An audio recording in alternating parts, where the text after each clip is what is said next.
Olá pessoal, beleza? Aqui é o Gomes, o Wellington Gomes, Gomex, como vocês preferem chamar. E o vídeo de hoje eu queria falar um pouco sobre a vida de Martim Lutero. Hoje estamos comemorando 498 anos da Reforma Protestante. Mas antes de falar, eu gostaria de corrigir uma coisa aqui no meu vídeo anterior, que eu estava falando muito errado sobre a palavra cristãos. Segundo a gramática aqui, pré-militar, gramática mais bisurada, substantivo terminados em, deixa eu ver aqui, ião, como cristão, capitão, quando entra no plural, a palavra modifica e fica cristãs. Está na regra ortográfica, então vamos respeitar a regra. Porque a regra é clara. E vamos lá. Vamos falar um pouco sobre Lutero. Lutero, ele, no começo da sua vida, foi criado camponês, pessoal humilde e tal. E ele era uma pessoa tipo humilde. E o pai dele queria que ele fizesse direito. Ele foi fazer direito. Estudou uns 4 anos, só que alguma coisa mudou radicalmente na vida dele. Ele entrou no convento. Foi a decepção do pai dele. E Lutero era um cara muito misticioso, muito pernicioso, igual os brasileiros são. E ele tinha medo de muita coisa e tal, ele ficava preocupado com a alma dele, aquela época, Idade das Trevas, Idade Média, o pessoal muito alienado na cultura lá, do misticismo, paganismo e tal, aquela coisa toda. É como prega o barroco, carne versus espírito, aquela coisa toda lá do barroco europeu e tal. E Lutero, engraçado que quando Lutero, antes de ser padre, ele estava numa tempestade, aí o raio pegou perto dele assim, e ele prometeu a Deus que ia ser padre, que ele tinha medo de raio. Aí ele era mó medroso, Lutero ele vivia com medo das coisas e tal. Então ele entrou pro convento, estudou e tal. Porém, quando ele entrou no convento, antes de ele ir para a faculdade Wittenberg, na Alemanha, ele estava começando a questionar algumas coisas da igreja. Ele, se não me engano, ele foi para Roma, não sei se era Roma, mas ele viu lá o decreto do Papa, que negócio sobre as indulgências, pagar a indulgência. Ele comprou a indulgência e o cara falou para ele rezar o Pai Nosso até subir o último degrau e as almas da família dele estariam pagas no purgatório. Ele começou a questionar, olhava as pessoas assim em volta, as pessoas humildes e tal. Não conseguia entender.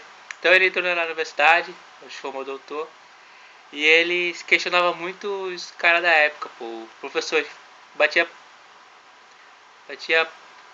ficava questionando o professor lá e tal, o professor falava uma coisa ali, então, acho que a escritura tal, ele começou a abrir a mente, começou a ler a Bíblia e encontrou Deus da graça, porque ele achava que Deus era mau, o Deus do raio, que joga aquela coisa toda, Deus que castiga as pessoas, que não tem misericórdia, aquela coisa toda, aquele que queima as pessoas no inferno, aquele medo todo da Idade Média. E ele era assim, tipo, ele achava que Deus era mau. Ele mesmo vivia expulsando o capeta dele mesmo, ele não aguentava. Quando pecava, ele não se achava injusto, não conseguia orar. Ele orava, mas ele não se achava digno de chegar perto de Deus. Ele era muito assim, digamos que medroso também. Porém, quando ele começou a ler a Bíblia, começou a ver o Deus de toda a graça, o Deus que pela fé somos justificados, que não é obras nossas, mas pela graça de Deus.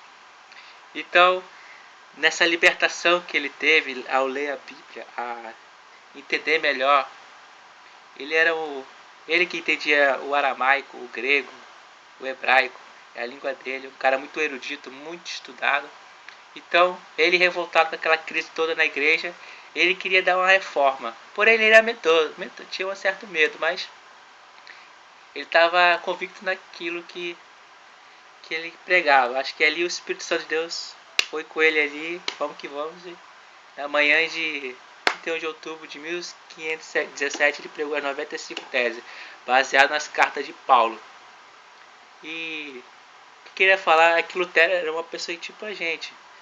Ele não era um super-herói, um super-crente, aliás, mas ele tinha defeito, falhas, como nós. Porém, ele queria reformar aquilo. Não na sua vida, mas na vida das pessoas. Queria mudar a vida das pessoas. Apesar de tudo estar contra ele, o sistema da época. E ele foi caçado pela igreja, só que ele foi protegido pelos príncipes da época. E até que ele foi questionado no Papa, tal, aquela coisa toda. E ele sempre respondia, falou que não negava a escritura dele, as traduções que ele fazia pro alemão. Ele fez as traduções do Novo Testamento e tal.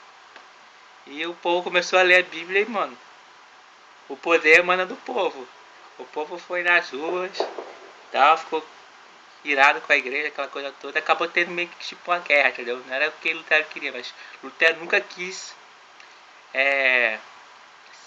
fazer uma nova igreja, queria reformar a igreja dele, entendeu? Só que não foi possível, mas como que ele disse? Uma frase mais ou menos assim: é melhor separar pela verdade do que unir pelo erro, ou pela mentira. Tem uma frase dele que diz assim.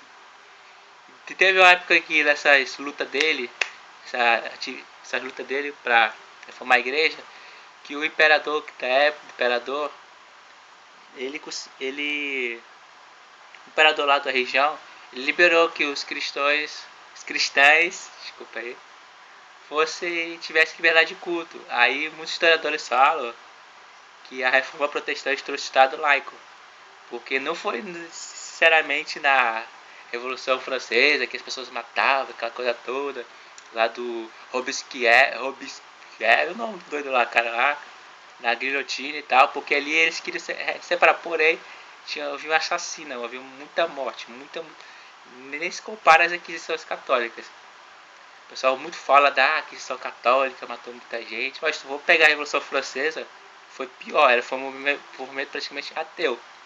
Assim como o comunismo, que matou muito mais, nem se compara. Vocês pegar os números, os fatos históricos, pode ver que as Inquisições tem nem um terço do que foi o comunismo e a Revolução Inglesa. Então, o que eu queria deixar para vocês aqui é que vocês refletirem, tipo, o homem lá do passado, que não era perfeito, tinha suas falhas, ele via expulsando o capeta dele mesmo, ele vivia aquela crise espiritual. O Lutero tinha muita crise espiritual, muita mesmo. E Deus levantou aquele cara para poder fazer uma revolução. Revolução não no país dele, mas no mundo, da fé cristã, no qual ele pregava.